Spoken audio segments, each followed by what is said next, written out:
Hello students, in the last class we already discussed about the meaning of coercion and the essentials and example of the coercion. In, in this class we'll see some other part of the coercion. See, certain special cases are there. We'll see under the certain special cases or certain special situations are there. We should decide whether it is a coercion or not. Okay, see, does a threat to prosecute a man or to file a civil or criminal suit against a man amount to coercion? Okay, does a threat to prosecute a man or to file a civil or criminal suit against a man amount to coercion? Threat to prosecute a man is nothing but threatening A person ಅಂದರೆ ಬೆದರಿಕೆ ಹಾಕೋದು ಒಬ್ಬ ಪರ್ಸನಿಗೆ, ನಿನ್ನ ಮೇಲೆ ಕಾನೂನು ಕ್ರಮ ತೆಗೆದುಕೊಳ್ತೇನೆ, ನೀನೇನಾದರೂ ಮಾಡಿದರೆ ನಿನ್ನ ಮೇಲೆ ಕೇಸ್ ಹಾಕ್ತೇನೆ ಅಂತ ಹೇಳುವಂಥದ್ದು. ಥ್ರೆಟನಿಂಗ್ ಟು, ನಿಮಗೆ ಬೆದರಿಕೆ ಹಾಕೋದು, ನೀನು ಹಾಗೆ ಮಾಡಿದರೆ ನಿಮಗೆ ನಿನ್ನ ಮೇಲೆ ಕೇಸ್ ಹಾಕ್ತೇನೆ, ಆ ಥರ ಬೆದರಿಕೆ ಹಾಕುವಂಥದ್ದು. Whether it is a coercion or not. See, a threat to prosecute a man or to file a civil or criminal suit against a man does not amount to coercion, as it is not forbidden by the Indian Penal Code. Threat to prosecute a man or file a civil or criminal suit against a man, it is not a coercion, it is not against the Indian Penal Code. Okay, but a threat to file a suit against man on false charge amounts to coercion, because such act is forbidden by law. Simply or falsely threatening a person to person to file a suit against a man, it is a forbidden by the law, but otherwise it is not the against the Indian Penal Code. Okay, next, second one, does a threat to charge high prices amount to coercion? High prices, threat to charge high prices. For example, I am threatening another person to charge high prices for the vegetables. For example, I am threatening, ನೀನು ನನಗೆ ಹೀಗೆ ಮಾಡದಿದ್ರೆ ನಾನು ನಿಮಗೆ 10 ರೂಪಾಯಿ ಟೊಮೆಟೊನ 20 ರೂಪಾಯಿಗೆ ಮಾಡ್ತೇನೆ ಅಂತ ಹೇಳುವಂಥದ್ದು. It's not a coercion. A threat to charge high prices does not amount to coercion, because such an act is not forbidden by the Indian Penal Code. Next, third one, does a threat to charge high rate of interest amount to coercion? Does a threat to charge high rate of interest, threatening to charge a high rate of interest? Okay, a threat to charge high rate of interest on the amount does not amount to coercion, because it is not forbidden by the Indian Penal Code. That to charge high rate of interest for a loan also, it is not a coercion, because it is not forbidden by the Indian Penal Code. Okay, next one, does a threat to commit suicide to coercion? Threat to commit suicide to coercion. Threat to commit suicide, suicide ಮಾಡ್ಕೊಳ್ತೇನೆ ಅಂತೇಳಿ ಬೆದರಿಕೆ ಹಾಕುವಂಥದ್ದು, whether it's a coercion or not. Okay, this is the question. Under the Indian Sea, sometimes the consent of the parties to an agreement may be obtained by threat to commit suicide. So a question arises whether a threat to commit suicide amounts to coercion or not. In India, earlier, the threat to commit suicide or the suicide.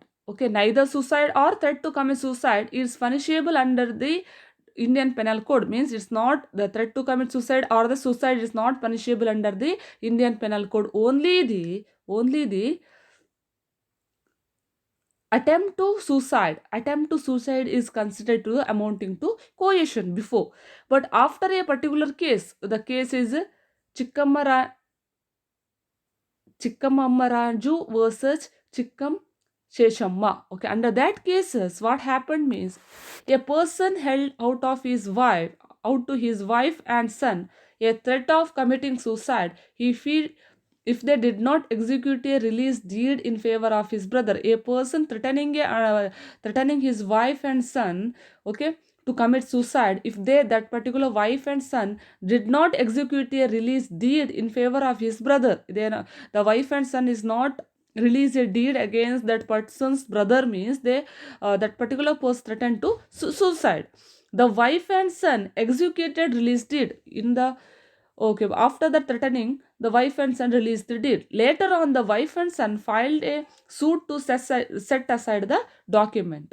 on the ground of coercion. Okay, it was held by the majority of the judges of the bench of the Madras High Court that though a threat to commit suicide was not punishable under the Indian Penal Code, many of the judges decided that the threat to commit suicide is not punishable under the Indian Penal Code, but it must be deemed to be forbidden by Indian Penal Code, and such the threat to commit suicide amount to coercion. After this case, they decided that it's better to decide threat to commit suicide amounts to coercion. So in India, threat to commit suicide amounts to coercion. Before it was not coercion, but after that, after certain cases, they decide that the threat to commit suicide amounts to coercion in India. So threat to commit suicide is a coercion. Okay, next we'll see the effect of coercion. We'll see the effects of coercion. As per the section 19 of this Indian Contract Act, when the consent of the party to a contract is obtained by coercion,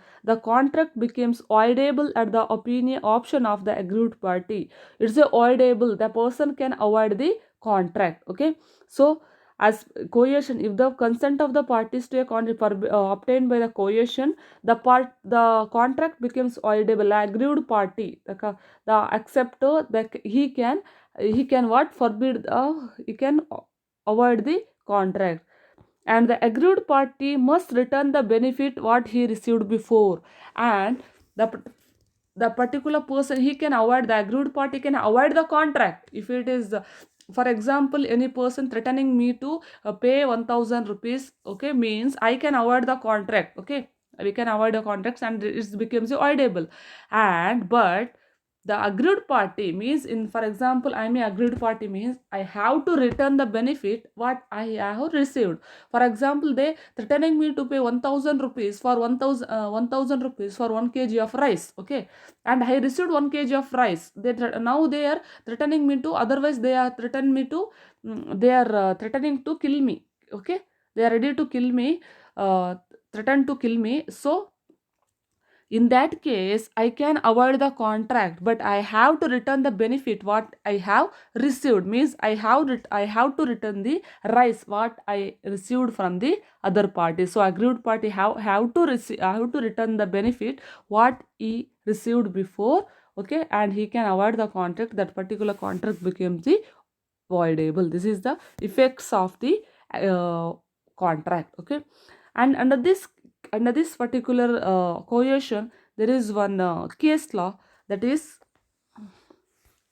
there is one case law, that is Ranganayakama versus Alvar Shetty. Ranganayakama versus Alvar Shetty. We'll see this case law under the next class. Okay, thank you.